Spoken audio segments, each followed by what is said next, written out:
விடுறதுக்கு எங்களுக்கு கொஞ்சம் கூட விருப்பம் கிடையாது. வெளியே ஓட விட்டு அவனெல்லாம் சுடணும், இல்லைன்னா உடனே தூக்கு கொடுக்கணும்.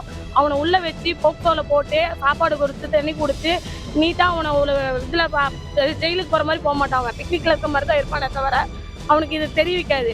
அவனுக்கு உடனே தூக்குன்னு சொல்லி அறிவிக்கணும். காவல் நிலையத்தில் பிடிச்சி கொடுத்து அவனுக்கு என்ன தண்டனையோ அதை வாங்கித்தரேன்னு அவங்க சொன்னாங்க.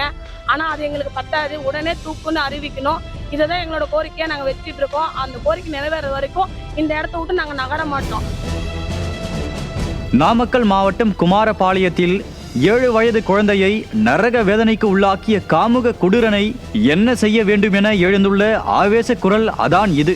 இது இந்த ஒரு பெண்ணின் குரல் அல்ல, ஒட்டுமொத்த குமாரபாளைய மக்களின் ஒருமித்த குரல் இது.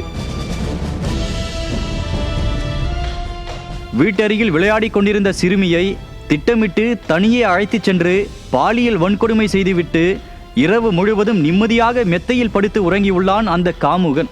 சிறுமியை காணவில்லை என பெற்றோர் பதைப்புடன் தேடிக் கொண்டிருந்த நிலையில் இரத்த காயங்களுடன் ரத்தம் சொட்ட வந்த குழந்தையை பார்த்து கதறி துடித்த பெற்றோருக்கு மருத்துவமனையில் சொன்ன செய்தி தலையில் பேரிடியை இறக்கியுள்ளது.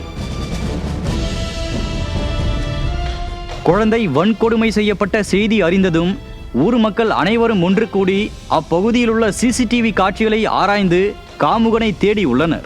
காவல்துறை தன் பங்கிற்கு 10 தனிப்படை அமைத்தாலும் காவல்துறை குற்றவாளியை கண்டுபிடிக்கவில்லை. அப்பகுதி மக்களே இரவு முழுவதும் தேடி அலைந்து பாழடைந்த வீட்டில் நிம்மதியாக தூங்கிக் கொண்டிருந்த காமுகனை கண்டுபிடித்து சரமாரியாக தாக்கியுள்ளனர். அவர்களிடமிருந்து காமுகனை காப்பாற்றிய காவல்துறை முழு பாதுகாப்புடன் காவல் நிலையம் அழைத்துச் சென்றுள்ளனர்.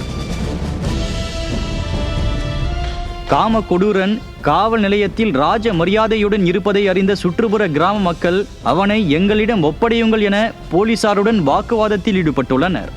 சிறுமியை நரக வேதனைக்கு உள்ளாக்கியவனை உள்ளே வைத்து சாப்பாடு கொடுத்து கொண்டிருப்பதை பார்த்து கொந்தளித்த பெண்கள் அவனை சுட்டு கொள்ள வேண்டும், கல்லால் அடித்து கொள்ள வேண்டும் என ஆவேசப்பட்டனர்.